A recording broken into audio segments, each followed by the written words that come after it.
نرضى يا رحمن ارحم ضعفنا জাহান্নামে কারা যাবে, কারা জাহান্নামে যাবে, জান্নাতে যেতে পারবেন না? চারটি তাদের গুণ বর্ণনা করেছেন। এই গুণগুলি, খারাপ দোষগুলি যদি থাকে তাহলে জাহান্নামে যেতে হবে। ইন্নাল্লাযীনা লা ইয়ারজুনা লিকা, নিঃসন্দেহে যারা আমার সাথে সাক্ষাতে আশাবাদী নয়, বিশ্বাসই করে না যে আল্লাহর সাথে কোনদিন সাক্ষাৎ হবে, বিশ্বাসই করে না যে আল্লাহ রাব্বুল আলামিনের কাছে হিসাব দিতে হবে, বিশ্বাসই করে আল্লাহর সামনে হাজিরা দিতে হবে, বিশ্বাসই করে না আল্লাহ পাক ধরবেন, আল্লাহর পাকড়াও রয়েছে, বিশ্বাসই করে না। লা ইয়ারজুনা লিকান, আমার সাথে সাক্ষাৎকে বিশ্বাসই করে না। একটা কাফেরের গুণ, জাহান্নামের গুণ। দ্বিতীয় জাহান্নামের গুণ, দোষ হচ্ছে ওয়ারাদু বিল হায়াতিদ দুনিয়া, আর পার্থিব জগৎ পেয়ে সন্তুষ্ট হয়ে গেছে, গদি পেয়ে সন্তুষ্ট হয়ে গেছে, পয়সা ধন পেয়ে, ধনাঢ্য হয়ে সন্তুষ্ট হয়ে গেছে, ব্যবসা বাণিজ্য পেয়ে সন্তুষ্ট হয়ে গেছে, চাকরি পেয়ে সন্তুষ্ট হয়ে গেছে, সুস্থতা পেয়ে সন্তুষ্ট হয়ে গেছে, ভালো গাড়ি বাড়ি নারী পেয়ে সন্তুষ্ট হয়ে গেছে, ভালো নাগরিকত্ব আমেরিকার নাগরিকত্ব পেয়ে অথবা গ্রিন কার্ড পেয়ে সন্তুষ্ট হয়ে গেছে, যথেষ্ট। যা মনের কামনা ছিল পেয়ে গেছি। ওয়ারাদু বিল হায়াতিদ দুনিয়া, দুনিয়া পেয়ে আনন্দে রয়েছে। 3 নম্বর দোষ হচ্ছে জাহান্নামীদের, জাহান্নামে যাওয়ার কারণ ওয়াতমান্নু বিহা, আর এই দুনিয়াবি জগৎ, পার্থিব জগতে সে নিশ্চিন্ত হয়ে গেছে, ইতমিনান, নাকে তেল দিয়ে ঘুমাচ্ছে, কোন চিন্তা নেই। আল্লাহ কি করছি, কোথায় যাচ্ছি, কি হবে আমার, আমাকে কেমন চলা উচিত, আমাকে কারো কাছে হিসাব দিতে হবে কি হবে না, এই পরোয়া নেই। আমি তো শাসক, আমি তো ধনাঢ্য, আমার হিসাব নেওয়ার আছে কে, আমি তো ক্ষমতাবান, এইরকম ধারণে বসে আছে।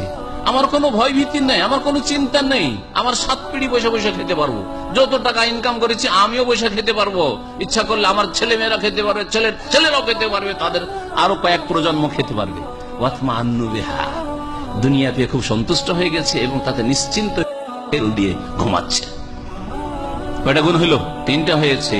4 নম্বর শুনো, ওয়াল্লাযীনা হুম আন আয়াতিনা গাফিলুন, আর যারা আমার নিদর্শনাবলী থেকে উদাসীন হয়ে রয়েছে, আল্লাহর সৃষ্টিগত যে নিদর্শন, আল্লাহকে চেনার জন্য, সেগুলিও দেখো কিছু চেনে না।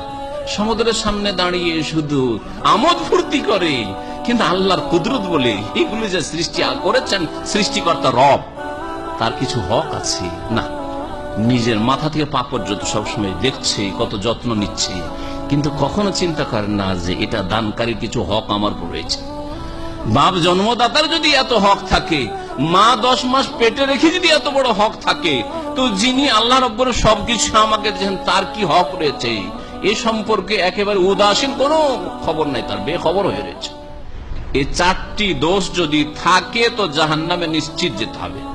দুনিয়া পেয়ে খুশি, আমোদ ফুর্তি, ওতে নিশ্চিন্ত, নাকে তেল দিয়ে ঘুমাচ্ছেন, পরকাল সম্পর্কে চিন্তাশীল না, বিশ্বাসীও তেমন না, আর আল্লাহ পাকের বিধিবিধান কোরআন এবং হাদিসের জ্ঞান অর্জন করা, আমল করা থেকে উদাসীন, গাফিল হয়ে রয়েছেন, তাহলে জাহান্নামে যেতে হবে। শুনেন আল্লাহ কি বলছেন তারপর আয়াত, 8 নম্বর আয়াত, উলাইকা মাওয়াহুমুন নার, এরাই তো সেই লোকেরা যাদের বাসস্থান, ঠিকানা হচ্ছে জাহান্নাম, এদেরই বাসস্থান হচ্ছে জাহান্নাম, বিমা কানু ইয়াকসিবুন, তাদের কৃতকর্মের কারণে।